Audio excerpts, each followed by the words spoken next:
সবাইকে শুভেচ্ছা ভালোবাসা জানিয়ে আমি আফতাব হালদার আজ শুরু করছি দেশের খবর। কদিন ধরে আমি লক্ষ্য করছিলাম বাংলাদেশে যে গন্ডগোল তৈরি হয়েছে সেটা ভালো করে পর্যালোচনা করছিলাম। একটা ছোট্ট ইস্যুকে নিয়ে এই রকম অরাজকতা করা কি সম্ভব, নাকি ওই গন্ডগোলের পিছনে অন্য কোনো উদ্দেশ্য আছে? আজ আপনাদের সামনে বলবো বাংলাদেশে বেশিরভাগ মানুষের মূল উদ্দেশ্য হচ্ছে ভারত বিরোধিতা করা। এবার চলে যাই আসল ঘটনাটা কি। বাংলাদেশের কোটা ও বৈষম্য বিরোধী ছাত্র আন্দোলনে পাক গুপ্তচর সংস্থা ইন্টার সার্ভিস ইন্টেলিজেন্স অর্থাৎ আইএসআই এর অনুপ্রবেশ নিয়ে নিশ্চিত গোয়েন্দা দপ্তর।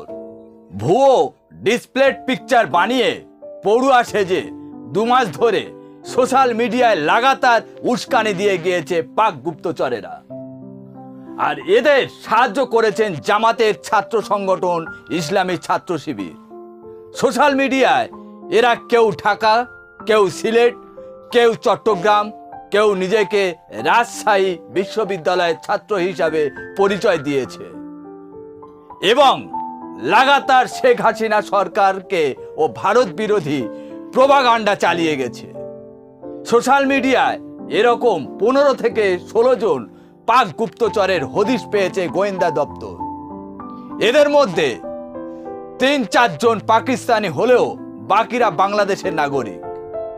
পাশাপাশি গোয়েন্দারা জেনেছে আন্দোলন পর্বে আইএসআই এর 3 জন মহিলা সহ আরো বেশ কয়েকজন ডিপ অ্যাসেস্টকে বাংলাদেশে পাঠিয়েছে। তারা ছোট ছোট দলে ভাগ হয়ে 3 দফায় গত 10 থেকে 16 জুলাইয়ের মধ্যে করাচি হয়ে ঢাকায় পৌঁছেছে। তারপরে বৈঠক করেছে বাংলাদেশের জামাত আমির শফিকুর রহমানের সঙ্গে।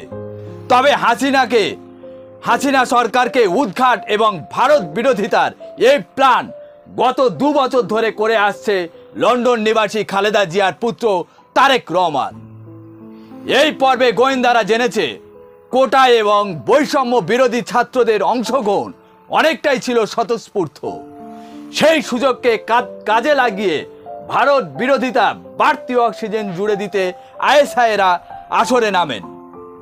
1971-এর যুদ্ধে গোহারা হারার পর বাংলাদেশ ও ভারত বিরোধী জাগিয়ে চালিয়ে যেতে স্পেশাল ডেস্ক পাঠিয়েছিলেন আইএসআই।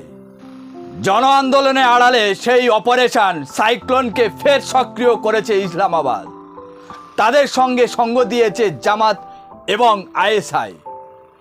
গোয়েন্দারা বলছেন গত জানুয়ারি মাসে আবার শেখ হাসিনা 4বার ক্ষমতায় আসার পরেই সক্রিয় হয়ে ওঠেন বিএনপির প্রধান তারেক রহমান ও প্যারিসে নির্বাচিত ডক্টর পিনাকি ভট্টাচার্য।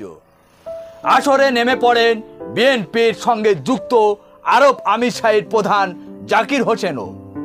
গোয়েন্দারা বলছেন আইএসআইকে সঙ্গে বিএনপির যোগসূত্রের কাজ করতেন এই জাকির হোসেন।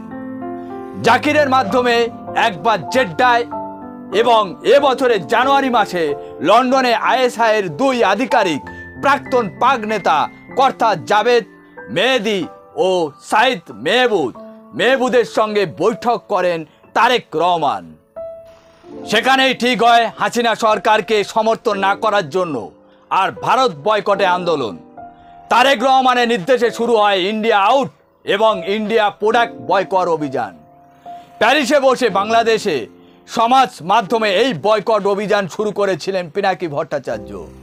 তারপর থেকে ক্রিকেট হোক বা ফুটবল হোক কিংবা বাণিজ্য হোক, সব জায়গায় আইএসআই এর পাতা ফাঁদে পা দিয়েছে বাংলাদেশিরা। তারা লিখতে শুরু করেন ইন্ডিয়া চোর, ইন্ডিয়া বয়কট। এখন প্রশ্ন হচ্ছে, আজ বাংলাদেশে যে ঘটনা ঘটল, যা সারা দুনিয়ায় মানুষ দেখলো, সেটা কিন্তু হঠাৎ করে শুরু হয়নি। তার সলতে পাকানো শুরু হয়েছিল আজ থেকে 2 বছর আগে। যখন 2 বছর আগে এরকম একটা প্ল্যান তৈরি করে কাজে লাগাতে চাইছে, তখন বাংলাদেশের গোয়েন্দারা কি করছিলেন? গোয়েন্দাদের কাছে রিপোর্ট ছিল না, নাকি যদি রিপোর্ট থেকে থাকে তাহলে আগে থাকতে ব্যবস্থা নিল না কেন? এখনো তো বিভিন্ন দিক থেকে প্রশ্ন উঠছে। আজ এখানে শেষ করছি। সবাই ভালো থাকবেন, সুস্থ থাকবেন। আর আমাদের মুখ্যমন্ত্রী বারবার অনুরোধ করে বলেছেন কেউ কোনো অপ্রীতিকর পোস্ট করবেন না, শান্তি শৃঙ্খলা বজায় রাখুন। আশা করি কেন্দ্র সরকার আর রাজ্য সরকার সম্মিলিতভাবে এই বিষয়টা সামলে নেবেন। Tata, bye bye.